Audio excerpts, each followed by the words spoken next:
So, as you probably noticed, this week has been Manifesto week, with 3 parties publishing manifestos, and the Brexit Party publishing a contract with the people. I'm not really sure what separates a contract from a manifesto, besides word count and maybe the fact that the Brexit Party are trying to shake things up a bit. Regardless, in this video we're going to be breaking down the Brexit Party's manifesto, and if you want to check out any of the other manifestos we've made videos on, there's a link to the playlist in the description. One last thing before we get started, we just announced the 3rd season of our pin badges, where all of the money goes to a charity in the countries the badges represent. If you want to support these amazing charities, or pick up any of our now restocked season 1 or 2 badges, then head over to our merch store. It's also linked down below. The Brexit Party's manifesto unsurprisingly starts by talking about Brexit, saying that their priority is to leave the European Union, and that a clean break Brexit will give us the freedom to shape our future. They also clarify that there will be no extension to the transition period, with no more years of wrangling with Brussels, and no further entanglement with the EU's controlling political institutions.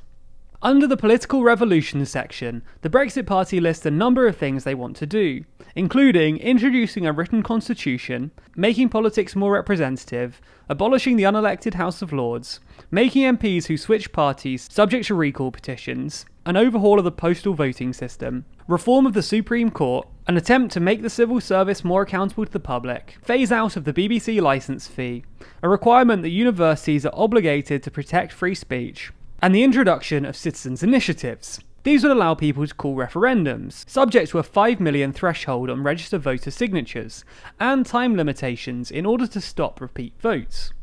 The Brexit Party also discussed the so-called Brexit dividend. They say that they can raise £200 billion by scrapping HS2, keeping the £13 billion annual EU contribution, recovering our £7 billion from the EIB, and redirecting 50% of the foreign aid budget. They say they want to use this money to invest at least £50 billion in local road and rail schemes in our development-starved regions. They also want to invest in digital infrastructure, partnering with service providers to offer free base-level domestic broadband in deprived regions, and free Wi-Fi on all public transport. The Brexit Party also say that they want to invest in our high streets, saying that alongside their reforms on corporation tax, they'll replace business rates with a simpler system to assist small high street retailers. They also say they want to invest in young people, scrapping interest on student loans and introducing a new workplace apprenticeship scheme. And the Brexit Party also say that they want to abolish inheritance tax.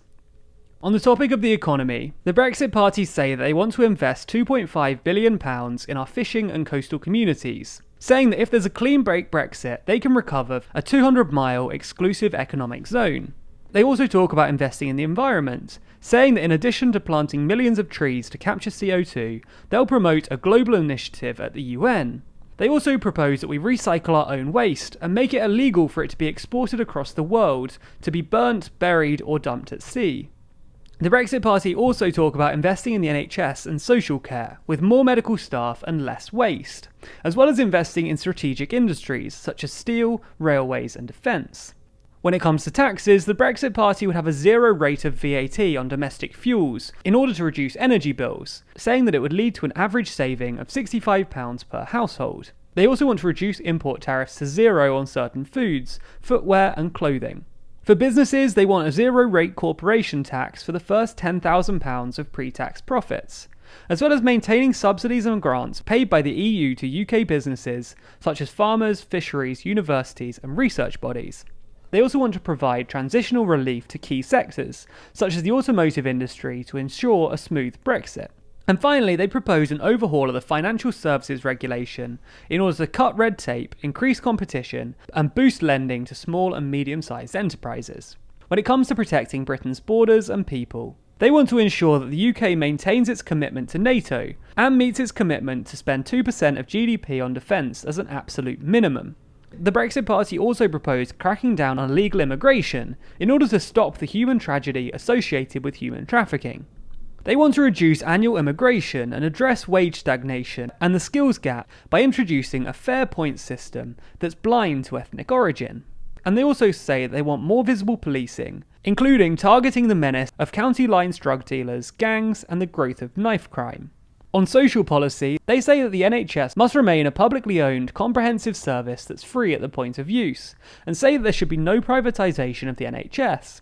They also propose introducing 24-hour GP surgeries to relieve the strain on A&E departments. In education, they want to further expand parental choice, saying that academies and free schools have improved results. On universal credit, they say that they'll support those who've paid into the system, with accelerated payment processes and a continued effort to root out fraud. They also say they'd review the position of women unexpectedly shortchanged by recent rises in the state pension age. And finally, on rebuilding the housing system, the Brexit Party proposed simplifying the planning consents for brownfield sites, as well as changing the funding method to make it easier for councils to borrow money from central government in order to build more council housing. So that's the Brexit Party's manifesto, or contract with the people. What do you think of their policies? Be sure to let us know in the comments below. Be sure to subscribe to the channel if you want more manifesto and election updates. You can also hit the bell icon if you want to be notified every time we release a video. And if you want more from us, you can find TLDR across all social networks simply by searching for TLDR News. And if you want your name featured at the end of the videos, just like these people, then you can sign up to back us on Patreon. There's a link to that in the description.